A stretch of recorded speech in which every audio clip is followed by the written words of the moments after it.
यीशु के लबे मुबारक से निकला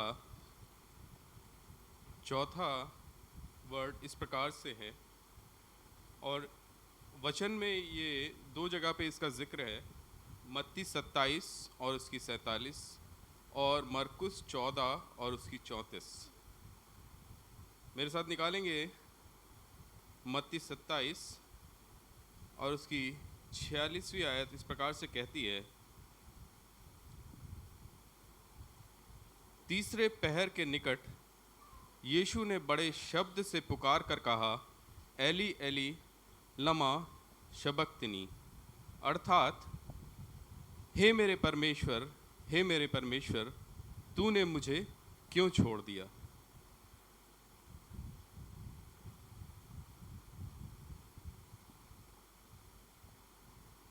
यहाँ पर एक निराशा दिखी परमेश्वर से कि परमेश्वर ने अपने पुत्र को छोड़ दिया, और हम आगे देखेंगे कि परमेश्वर ने अपने पुत्र को क्यों छोड़ा। हमारी बाइबल में पहला कुरिन्थियों 1 और 18 इस प्रकार से बताता है,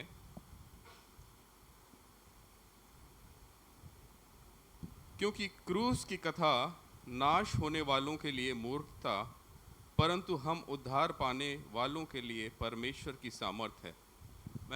हम लास्ट वीक में मैं अपने ड्यूटी पे था, और वहाँ पर ये बातें चल रही थी कि कमिंग 7th को जो है गुड फ्राइडे है, और वहाँ पर हमारे जो डॉक्टर्स हैं, जो पढ़े लोग हैं, काफ़ी ज्ञानवान लोग हैं, उसमें से एक ने बोला, whether it is a good Friday और बैड फ्राइडे, हमें क्या फ़र्क पड़ता है, अगर हमें छुट्टी मिले तब हम जाने। मतलब उनकी एक्सपेक्टेशन सिर्फ ये थी कि एक छुट्टी मिल जाएगी तब हम जाने कि हाँ ये गुड फ्राइडे। तभी मेरे को ये वचन स्ट्राइक किया और मुझे तुरंत ध्यान आया कि वचन में लिखा हुआ है, क्योंकि क्रूस की कथा नाश होने वालों के लिए मूर्खता, परंतु हम उद्धार पाने वालों के लिए परमेश्वर की सामर्थ है।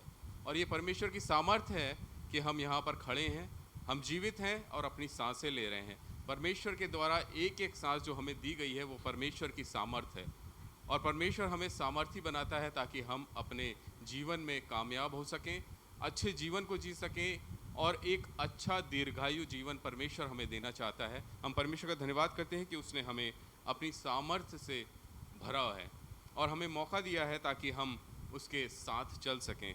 हम इस सामर्थ्य को इस प्रकार से मैंने जब मैं पढ़ रहा था और जब मुझसे बोला गया कि चौथा कलमा आपको बोलना है, तो मैंने जब ये वचन मेरे को स्ट्राइक किया उस दिन, तो मैंने इस वचन को पकड़ा और मैंने बोला कि परमेश्वर ये सामर्थ्य क्या है। परमेश्वर तूने अपने बेटे को सामर्थ्य दिया था ताकि वो यहाँ पर आए, पैदा हो और लोगों को बचा सके। उसने अंधों की आंखें खोली और बहरों को कान दिए, और यहाँ तक कि मृत्यु में पड़े हुए लोगों को उठा के जीवित कर दिया। लेकिन इससे पहले परमेश्वर ने जब इन सब कामों को किया, प्रभु यीशु ने उसने उस सामर्थ्य को परमेश्वर से लिया और उस सामर्थ्य के द्वारा परमेश्वर ने उन कार्यों को किया और लोगों के बीच में करके दिखाया। उसने कोई भी गलत काम नहीं किया। जैसा कि हम अपने सांसारिक जीवन में चलते हैं, वचन बताता है कि हर एक जन पापी है, मनुष्य पापी है, लेकिन वो मनुष्य के रूप में आया, लेकिन उसने कभी कोई गलत काम नहीं किया, लेकिन हर एक अच्छे काम को किया। उसने हर एक चीज़ करके दिखाई, और उसने यहाँ तक कि पतरस को पानी पर भी चलने के लिए कह दिया और वो चला। हमने उस सब आश्चर्य कर्मों को देखा, और हम इस वचन के द्वारा जो हमें लिखित रूप पे दिया गया है उसके द्वारा हम जानते हैं कि परमेश्वर ने अपने पुत्र को क्या क्या सामर्थ्य दी थी, और उस सामर्थ्य को परमेश्वर ने जब वो क्रूस पर लटकाया गया था तब भी परमेश्वर की सामर्थ्य उसके साथ थी। परमेश्वर के पहले, दूसरे और तीसरे वर्ड को अभी हमने सुना, यहाँ पर भी परमेश्वर ने उस प्रेम को प्रकट किया, और किस प्रकार से परमेश्वर ने पहले वर्ड में ये कह दिया कि हे प्रभु इन्हें माफ़ कर, क्योंकि ये नहीं जानते क्या कर रहे हैं। परमेश्वर ने बोला कि इन्हें माफ़ कर, और परमेश्वर आज भी कहता है कि इन्हें माफ़ कर, क्योंकि ये नहीं जानते क्या कर रहे हैं। हम परमेश्वर का धन्यवाद करते हैं और परमेश्वर ने उन सारे पापों को अपने ऊपर ले लिया। हमें पता है कि वो निष्कलंक मेमना था, परंतु उसने अपने द्वारा हमें उद्धार का रास्ता दिखाया। परमेश्वर ने वो जीवन हमें दिया और हम परमेश्वर का धन्यवाद करते हैं। और सेकंड वर्ड में हमने सुना कि निश्चय ही आज तू मेरे साथ स्वर्ग लोक में होगा। विदाउट सामर्थ, विदाउट जो परमेश्वर ने उसको जो सामर्थ्य दी थी, वो उस सामर्थ्य के बगैर ये सब काम परमेश्वर नहीं कर सकते थे, क्योंकि परमेश्वर ने अपने प्रेम को प्रकट किया और अपने इकलौते पुत्र को हमें दिया ताकि हम सब उद्धार पाएं। और परमेश्वर ने उस सामर्थ्य को दे रखा था, परमेश्वर ने प्रभु यीशु को उस सामर्थ्य को दे रखा था। और पहले, दूसरे और तीसरे वर्ड में भी हमने ये देखा, परमेश्वर ने क्रूस पे लटके हुए और जिस प्रकार से उनके कांटों का ताज पहनाया गया, उन पर कोड़े बरसाए गए और क्रूस पर उनके चारों हाथ पांव में कीलें ठोकी गई, तब भी परमेश्वर ने उस प्रेम को दर्शाया और अपनी माता के लिए परमेश्वर ने उस प्रेम को दिखाया, जैसा कि हमने थर्ड वर्ड में सुना। और हम जानते हैं परमेश्वर की सामर्थ्य के बगैर ये सब मुमकिन नहीं था। परमेश्वर ने उस सामर्थ्य को परमेश्वर ने दे रखी थी प्रभु यीशु को, ताकि वो इन सब कामों को कर सके। और जिस प्रकार से परमेश्वर ने उस सामर्थ्य को दे रखा था, परमेश्वर जब यहाँ चलता था तो जब उसके कपड़ों से भी सामर्थ्य निकलती थी, उसकी परछाई से भी लोग हील हो जाते थे। परमेश्वर को पता चल जाता था कि मेरे अंदर से सामर्थ्य निकली है।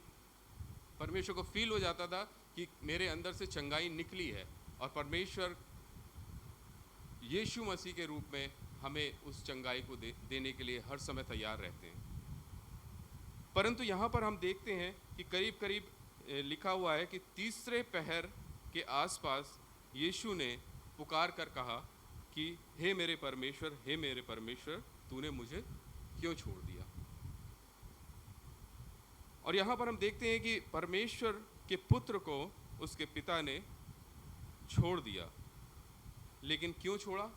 क्योंकि परमेश्वर को पता था कि जिस प्रकार से ये सामर्थ्य भरे काम करता है और मैं इसके साथ बना हुआ हूँ, मृत्यु उसे छू भी नहीं पाएगी। परमेश्वर को पता था कि वो उसका बेटा, जब तक मेरी सामर्थ्य उसके साथ बनी हुई है, इसको मृत्यु छू भी नहीं सकती। तो उसने उस सामर्थ्य को वहाँ से ले लिया। और जिस प्रकार से प्रभु क्रूस पे लटके हुए थे और वहाँ से भी अच्छाई के काम करे जा रहे थे, परमेश्वर इन लोगों के लिए जो उनको मार रहे थे, कूट रहे थे और कोड़े की बरसात उसके ऊपर कर रहे थे और उसका लहू गिर रहा था, कील ठोक दी गई, तब भी वो कह रहे थे कि परमेश्वर इन्हें माफ़ कर, क्योंकि ये नहीं जानते ये क्या कर रहे हैं। और परमेश्वर को पता था कि जब तक मेरी सामर्थ्य इसके अंदर बनी रहेगी, ये क्रूस पर लटके लटके भी लोगों के लिए भलाई के काम करता रहेगा, क्योंकि ये उसकी प्रवृत्ति है।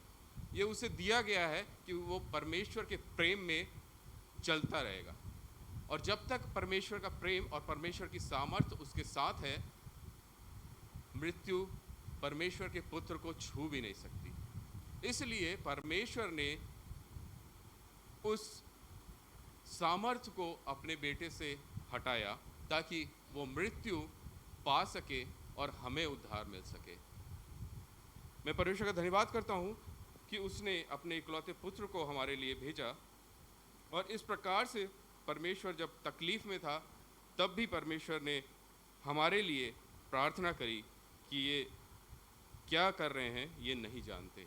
और आज भी हम सांसारिक रूप से जब चलते हैं, हमें नहीं पता होता है कि हम कहाँ पर गलती कर जाते हैं और किस प्रकार से हम गिर जाते हैं और परेशानियों में चले जाते हैं। परंतु हमारा परमेश्वर तब भी हमें सामर्थ्य देता है और उठा के खड़ा करता है। हम परमेश्वर का धन्यवाद करते हैं यहाँ पर अपने इकलौते पुत्र के लिए। और मेरे साथ निकालेंगे याकूब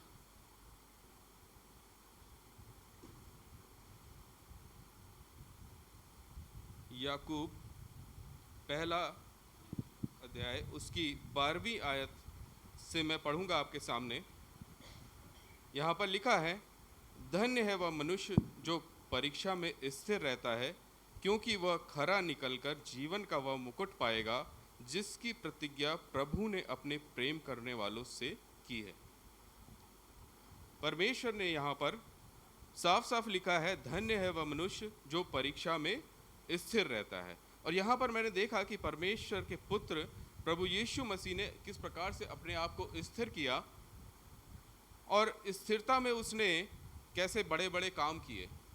क्रूस पे लटके हुए भी ये जो सिचुएशन थी, और कई बारी हम देखते हैं जब हम परेशानियों में पड़ते हैं तो हम कुड़कुड़ाने लगते हैं, बड़बड़ाने लगते हैं, और जब तकलीफ में होते हैं तो खासकर हम बड़बड़ाने लगते हैं और परमेश्वर को उल्टा सीधा बोलने लगते हैं।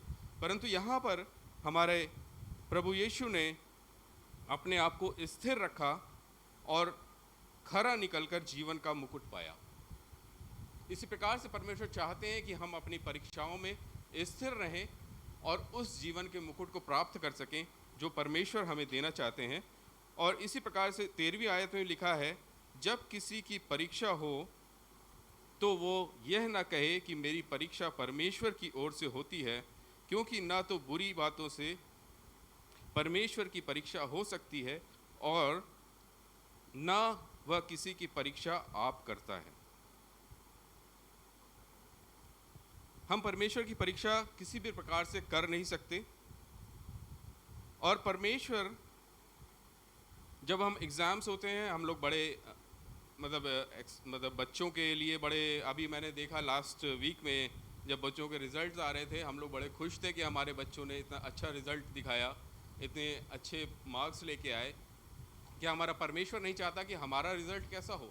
जब हम यहाँ से कूच करें और जब परमेश्वर के पास जाएं एक अच्छा दीर्घायु जीवन लेने के बाद, तो क्या परमेश्वर हमारे रिज़ल्ट को नहीं देखना चाहता कि वो कितना अच्छा है? जब हम अपने बच्चों के रिज़ल्ट को देख करके इतना खुश होते हैं, लोगों को शेयर करते हैं, दिखाते हैं, तो क्या हमारा परमेश्वर नहीं चाहता कि हम अपने बच्चों का रिज़ल्ट दिखा सके? उसने पूरी दुनिया में किसी को भी इतना प्रिय नहीं जाना जितना कि उसने अपने इकलौते बेटे को प्रिय जाना, परंतु उसने उसे हमारे पापों के लिए दे दिया। हम परमेश्वर का धन्यवाद करते हैं कि उसने हमारे लिए अपने इकलौते पुत्र को दिया और उसे सामर्थ्य दी ताकि वो परीक्षा में स्थिर रह सके, और हमें भी अपनी परीक्षाओं में स्थिर रहना है। और इसकी 14वीं आयत इस प्रकार से कहती है, परंतु प्रत्येक व्यक्ति अपनी ही अभिलाषा से खिंचकर और फंसकर परीक्षा में पड़ता है, और फिर अभिलाषा गर्भवती होकर पाप को जनती है, और पाप जब बढ़ जाता है तो मृत्यु को उत्पन्न करता है। यहाँ पर मैंने परीक्षा की बात इसलिए करी क्योंकि पिछले दिनों में मैं भी परीक्षा में पढ़ा, और वचन जिस प्रकार से दोधारी तलवार बोली जाती है, जब हम यहाँ पर खड़े होकर वचन को प्रचार करते हैं तो वचन हमारे लिए भी उतना प्रभावकारी होता है जितना कि आप लोग जो सुन रहे हैं उनके लिए। तो मैंने यहाँ पर उस परीक्षा को पिछले दिनों में महसूस किया कि किस प्रकार से परीक्षा मेरे सामने आई, लेकिन परमेश्वर के वचन को जो हमारे अंदर बोया गया है उसने मुझे बचाया। और वो परीक्षा इस प्रकार से थी कि हमारे एक डॉक्टर हैं जो बहुत अच्छे रेडियोलॉजिस्ट हैं और इंटरवेंशन के काम करते हैं और मरीज़ों को बचाने लाइफ जो सेव करने का काम करते हैं। उन्होंने मुझसे बोला कि अविनाश जी, आपका काम काफ़ी अच्छा है, और मैं ये चाहता हूँ कि जहाँ पर मैं काम करने जाता हूँ वहाँ पर मुझे प्रॉपर गाइडेंस नहीं मिल पाती है। क्या आप मेरे साथ ये काम कर सकते हैं कि हम उस जगह पे जाएं और उस प्रोसीजर को करें, और पूरे प्रोसीजर के दौरान आप मेरे साथ बने रहें ताकि मैं उस काम को अच्छे से कर सकूं और एक अच्छा गाइडेंस मुझे मिलने पाए, और इसके बदले में मैं आपको एक अच्छा अमाउंट पे करूंगा। मैंने कहा अच्छी बात है सर, मैं आ सकता हूं, लेकिन उन्होंने कहा कि मैं अपने प्रोसीजर मोस्टली संडे को रखूंगा। मैंने कहा सर एक दो चार सेकंड के लिए तो मैं साइलेंट हो गया, फिर मैंने बोला सर मैं संडे को नहीं आ सकता। बोले क्यों? मैंने कहा सर मुझे चर्च जाना होता है। अच्छा, आपको चर्च जाना होता है? हर संडे जाते हैं? मैंने कहा हाँ सर, हर संडे जाता हूँ और कोशिश करता हूँ कि हर संडे जाऊँ। तो उन्होंने बोला अच्छा ठीक है कि आप कब तक फ्री हो जाते हैं? मैंने कहा मैं सर मैक्सिमम 1 बजे के बाद ही, अगर आ पाऊँगा तो 1 बजे के बाद आ पाऊँगा। मैं परमेश्वर का धन्यवाद करता हूँ कि उन्होंने इस बात को एक्सेप्ट किया, बोला ठीक है हम 1 बजे के बाद प्रोसीजर करेंगे। मैं परमेश्वर का धन्यवाद करता हूँ कि परमेश्वर ने मुझे उस समय ये अक्ल दी कि परमेश्वर के दिन को परमेश्वर ने पवित्र ठहराया है। और जो सप्त का दिन है, परमेश्वर ने बोला है कि सब कामों को छोड़कर हमें परमेश्वर के भवन में उपस्थित होना है। मैं परमेश्वर का धन्यवाद करता हूँ कि उसने मुझे ये बताया कि तुम्हें परमेश्वर के भवन जाना ज़रूरी है, ये सांसारिक वस्तुएं तो तुम्हें यूं ही मिल जाएंगी। और मुझे अच्छा लगा कि उन्होंने बोला ठीक है आप चर्च होके आइए, उसके बाद हम उस काम को करेंगे। और मैं थोड़ा घबरा भी रहा था, मैं अलग जगह पे जा रहा था, नई मशीन थी, अच्छा काम होगा कि नहीं होगा मुझे भी एक क्वेरी लग रही थी, क्योंकि जिस सिचुएशन में हम रहते हैं बड़ा कॉन्फिडेंस रहता है। जो लाइफ में हम अब जैसे परिवार में रहते हैं हमें कॉन्फिडेंस रहता है, उसी प्रकार से जब हम जॉब में रहते हैं वहाँ पे मेरा कॉन्फिडेंस रहता है, जो मशीन में ऑपरेट करता हूँ उसमें मेरे कॉन्फिडेंस रहता है कि मैं कैसे ऑपरेट करता हूँ, मुझे सारी चीज़ें पता हैं। लेकिन जब मशीन चेंज होती है तो सारी चीज़ें चेंज हो जाती हैं, क्योंकि कमांड अलग अलग जगह से देने होते हैं और कैसे कैसे मतलब हर एक मशीन का एक अलग कमांड होता है। जैसे कि हर एक कंपनी का मोबाइल आपके पास है, उसमें अलग अलग सॉफ्टवेयर होते हैं और उसके कमांड अलग अलग होते हैं, उसको ऑपरेटिंग सिस्टम अलग होता है। उसी प्रकार से हर एक मशीन का ऑपरेटिंग सिस्टम अलग होता है। अब मैं ये डर रहा था कि प्रभु अगर मैं उनके पास गया और मेरा काम अच्छा नहीं होने पाया तो वो मतलब उनको लगेगा कि पता नहीं ये वहाँ तो बड़े कॉन्फिडेंस से रहते हैं, यहाँ पर ये काम नहीं कर पा रहे। लेकिन मैं धन्यवाद करता हूँ, जब मैं चर्च में था तो मैं प्रार्थना भी कर रहा था कि परमेश्वर जब मैं उनके पास जाऊँ तो वो ऑपरेटिंग सिस्टम मुझे समझ में आने वाला हो सके और मैं अपने काम को अच्छे से अंजाम दे सकूँ। और जब मैं यहाँ से चर्च के बाद गया तो परमेश्वर ने मुझे सामर्थ्य दी और उस ऑपरेटिंग सिस्टम को मैं समझने पाया और वो काम बहुत ही स्मूथली होने पाया। और मैं धन्यवाद करता हूँ क्योंकि मैंने परमेश्वर को प्रथम स्थान दिया, इसलिए मैं आगे सक्सेस मुझे मिलने पाई। नहीं तो हो सकता था कि वो प्रोसीजर गड़बड़ हो जाता। एक छोटे बच्चे का प्रोसीजर था और वो काफ़ी परेशान थे, 4-5 साल के बच्चे का प्रोसीजर था और उसके पैर में बोन में एक ट्यूमर था, उसको जला करके ख़त्म करना था। और वो भी बहुत परेशान थे। उनका जो सिचुएशन थी मुझे समझ में आ रही थी जब मैंने उस प्रोसीजर को कराया और उसके बाद मुझे फील हुआ कि ये इतनी टेंशन में क्यों थे, क्योंकि एक छोटे बच्चे के पैर में एक छोटी सी जो ट्यूमर है करीब 1 सेंटीमीटर का, वो उसे बहुत परेशान कर रहा है। लेकिन उसको ख़त्म करना था और उसको प्रॉपर एनेस्थीसिया के साथ, मतलब एक तरीके से पूरा उसको सुला दिया गया था। और उस एनेस्थीसिया में मुझे एक टाइम शॉर्ट था कि इतने टाइम के अंदर उस प्रोसीजर को करना है ताकि बच्चा फिर से होश में ना आ जाए। और वो एक छोटी सी चीज़ थी करीब 1 सेंटीमीटर के आसपास जो उस बच्चे को परेशान कर रही थी। वो बच्चा दर्द में था, लेकिन उस चीज़ को हमें ख़त्म करना था और वो काफ़ी टेंशन में थे। लेकिन जब प्रोसीजर ख़त्म होने पे आया और जब हमने उस प्रोसीजर को कर लिया तो हमारे डॉक्टर साहब ने बोला कि अविनाश जी अगर आज आप ना होते तो शायद मैं ये काम नहीं कर पाता। लेकिन मैंने मन ही बन बोला कि परमेश्वर अगर आज आप मेरे साथ ना होते तो शायद ये काम मैं नहीं कर पाता। मैं परमेश्वर का धन्यवाद करता हूँ कि वो परीक्षा में हमें स्थिर करता है और हमें आगे बढ़ाता है। मैं परमेश्वर का धन्यवाद इसलिए करता हूँ क्योंकि वो उसने हमें ये जीवित वचन दिया है और हमें बताया है कि हमें कैसे कैसे अपने कामों को करना है और कैसे उस सामर्थ्य को लेना है। क्योंकि जो चीज़ें हमें बताई जाती हैं यहाँ से, वो चीज़ें हमारे जीवन में काम करती हैं और परमेश्वर की सामर्थ्य जब हमारे साथ चलती है तो हम अच्छे अच्छे कामों को करने पाते हैं। यहाँ पर परमेश्वर ने क्रूस पर भी रहकर हमारे लिए अच्छे कामों को किया और परमेश्वर ने उस सामर्थ्य को जब अपने बेटे के पास से हटाया तब वो मृत्यु उसके पास आने पाई। इसी प्रकार से जब हम अपने जीवनों में चलते हैं हमें पता है कि जब तक परमेश्वर की सामर्थ्य है हम हर एक काम को करने में सामर्थी हैं, क्योंकि हमारा बल, हमारा दृढ़ निश्चय जो है वो परमेश्वर के ऊपर है और वो परमेश्वर हमें पीछे से सामर्थ्य देता है ताकि हम उस कामों को कर सकें और उस जीवन को जी सकें और उस दीर्घायु को प्राप्त कर सकें जो हमारा परमेश्वर देना चाहता है। और जब हम अपने इस जीवन में चलते हैं तो तमाम तरह की टेम्पटेशन हमारे जीवन में आती है, लेकिन जब परमेश्वर का जीवित वचन हमारे साथ रहता है तो हम उन सब टेम्पटेशन से पार होने पाते हैं और हमारा परमेश्वर हमें एक अच्छा इनाम देने को है। इसी प्रकार से मेरे साथ निकालेंगे रोमियो उसका 6 अध्याय और उसकी 23वीं आयत हमें इस प्रकार से कहती है,